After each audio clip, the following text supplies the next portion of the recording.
Graham, I'm really excited to be able to share some insights from my work in Energy Rev, where I'm looking at smart local energy systems in the UK, and also from my COP26 fellowship on just transitions to net zero.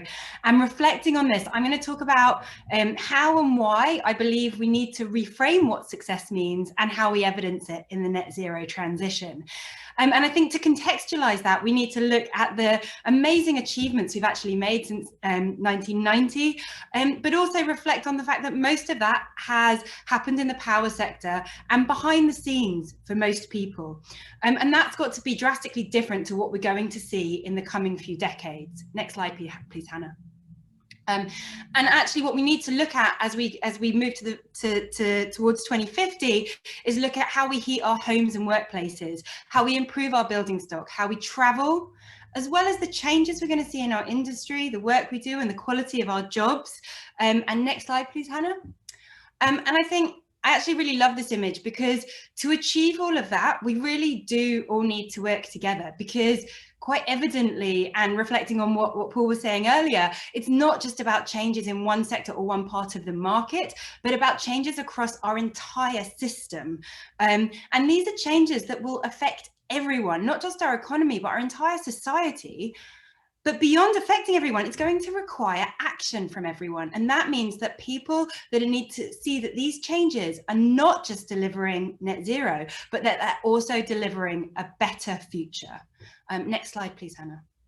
And I think, to put it bluntly, unless people see that net zero future is better and fairer, it's just not going to happen. And we only need to look at the recent past to see some of the socio-political backlash. So look at the 2019 elections in Australia, where voters in Queensland rallied against proposals around cutting coal production because they were scared of losing their jobs and their income. Look at the Gilets jaunes movement in France with protests against the rise in fuel duty, or even back to the 1980s miners' strikes in the UK. And next slide, please, Hannah.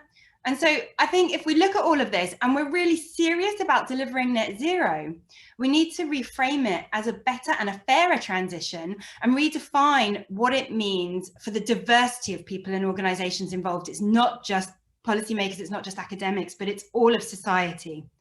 Next slide, please, Hannah. And so drawing on my research in Energy Rev particularly, where we're looking at a lot of local action and a lot of local actors coming together to drive change, we see a raft of different meanings of what success looks like in net zero.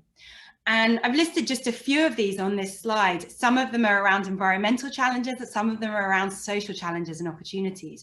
But the first issue that this raises is that it brings up questions about who's setting the agenda and defining success, and how some of these different objectives are managed, how the trade-offs between them are managed, particularly when they're in tension.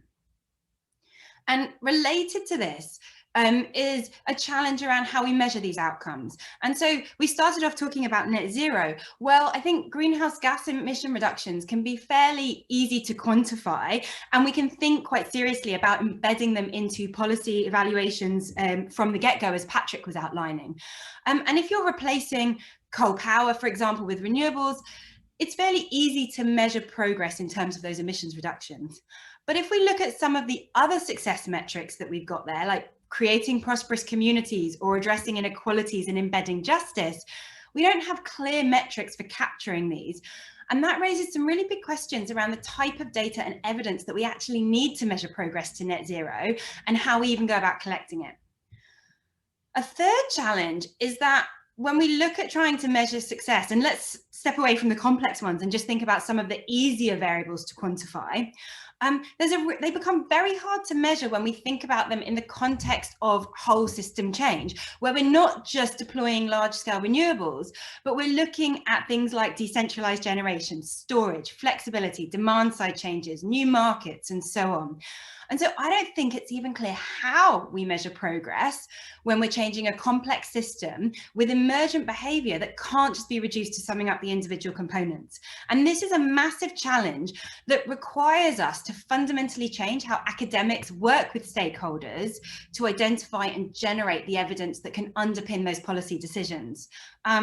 Thanks, yeah, and change slides there. So I believe that this means that we need to actually go beyond sharing our well-researched and rigorous findings, and we need to really bring different stakeholders on a journey with us that changes how they think about net zero and how they shape the net zero agenda. Next slide, please, Hannah. And my final point is that I think we need to reframe as well when we measure progress and why. And today, most evaluations look at very specific technical outcomes of policies or programs. But I think we need to change this, and we need to move beyond a mindset of success or failure. And we need to start learning about what worked, how it worked, why and for who, and use this to rapidly learn, iterate and improve, because we don't have much time to deliver net zero. This means we need to have the courage to fail and to learn. And it means we need long-term and trusted relationships between all those stakeholders who are delivering change. So policymakers, those holding the purse strings, and other academics who are working to deliver the research and provide the evidence that can inform decision-making. Next slide, please, Hannah. And I put this image up because this is the picture that comes up if you search on Google for what is an academic professor. And I actually think that we need to fundamentally reframe what it means to be an academic in the climate crisis and the role that we can and should be playing in creating a better and a fairer future for all. Thanks very much.